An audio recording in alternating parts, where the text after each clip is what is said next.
இவருக்கு cancer. Doctors எல்லாம் கைவிட்டுட்டாங்க. ஒரு 2 வீக்ஸ் பிஃபோர் 3 வீக்ஸ் பிஃபோர் இவரால் பேசக்கூட முடியாது. அந்த சிஸ்டர் அவங்க மகன் வந்திருக்காங்க. வாங்க சிஸ்டர். இவருக்கு கரண்ட் வச்சதுனால உடல் உள்ளெல்லாம் பொத்து போச்சு. டாக்டர்ஸ் எல்லாம் விட்டாங்க. இன்னும் அப்பா ஆண்டோடைய சமுதாயம் அந்த ஒரு வார்த்தையை பிரசங்கிச்சுட்டு ஜோமுன்ன ஒரு வல்லமை ஆண்டவரை இறங்கட்டும் சுவாமி. அப்பவே தெரிஞ்சிச்சு. நமக்கு தெரியும் தானே ஜெபிக்கும் போது அந்த ஆண்டோடைய வல்லமை புறப்படுறது. அடுத்த வாரமே வேற மாதிரி வந்தார். அதான் நான் சொன்னேன், உன் வாழ்க்கையில் இருக்கிற இருளை கர்த்தர் பிரிக்க வேண்டிய ஒரு வேளையா.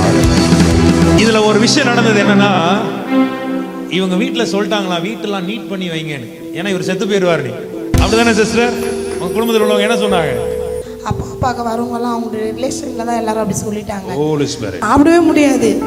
அந்த இடம் ஃபுல்லாக பார்த்தீங்கன்னா அப்படியே வெந்து போய் தொங்குது போதுரு. அவருக்கே ஒரு நம்பிக்கை இல்லை, எங்களுக்கும் நம்பிக்கை போயிடுச்சு. கொஞ்ச நேரம் அப்படியே நாங்களும் பதறி போயிட்டோம் எல்லாரும் அப்படி பேசுனதுனால. அதுக்கப்புறம் அண்ணாக்கிட்ட ப்ரேயர் பண்ணிட்டு போனேன். அந்த வாரமே அப்பா ஞாயிற்றுக்கிழமை கூட்டு போயிருக்கோம், சாப்பிட்டாரு. இப்போ புண்ணெல்லாம் போய் நார்மலாக எப்படி இருக்கிற பாரு, சூப்பரா இருக்காரு. ஆமே. அவரால் பேச கூட முடியாம தான் இருந்தார். இப்ப பேசுங்க. ஆமென் சொல்லுங்க.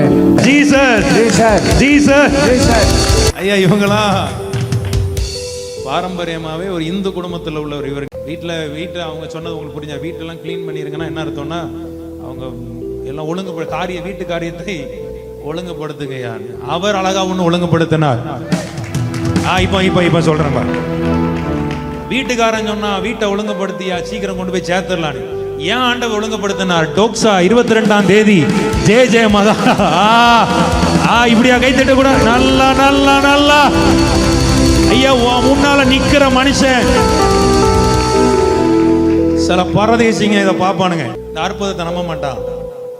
காசு கொடுத்து செட் பண்ணி இவரெல்லாம் பார்த்துக்க வந்து விசாரி. வீட்டில் வந்து பாரு. இந்த மாதிரி சாட்சியம் அவங்க ஸ்கேன் ரிப்போர்ட்லாம் இருக்குது தானே, எல்லாம் இருக்குது. வந்து பார். இயேசுக்கு கேன்சர் ஒண்ணுதான், காய்ச்சல் ஒண்ணுதான். உனக்கு நம்பிக்கை இல்லைன்னா போ, எனக்கு நம்பிக்கை இருக்கு. உனக்கு விசுவாசம் இல்லைன்னா போ, எனக்கு விசுவாசம் இருக்கு. அதெல்லாம் நடக்காது. உனக்கு நடக்காது, எங்களுக்கு நடக்கும். ஏன் உனக்கு நடக்காதுன்னு சொல்றேன்? நீ இருள இருக்கிற, உனக்கு நடக்கவே நடக்காது. நாங்க வெளிச்சத்துல இருக்கிறோம், எங்களுக்கு நடக்கும். இதுவரைக்கும் நடந்திருக்கு, இப்போ நடக்கும், இனி மேலும் நடக்கும்.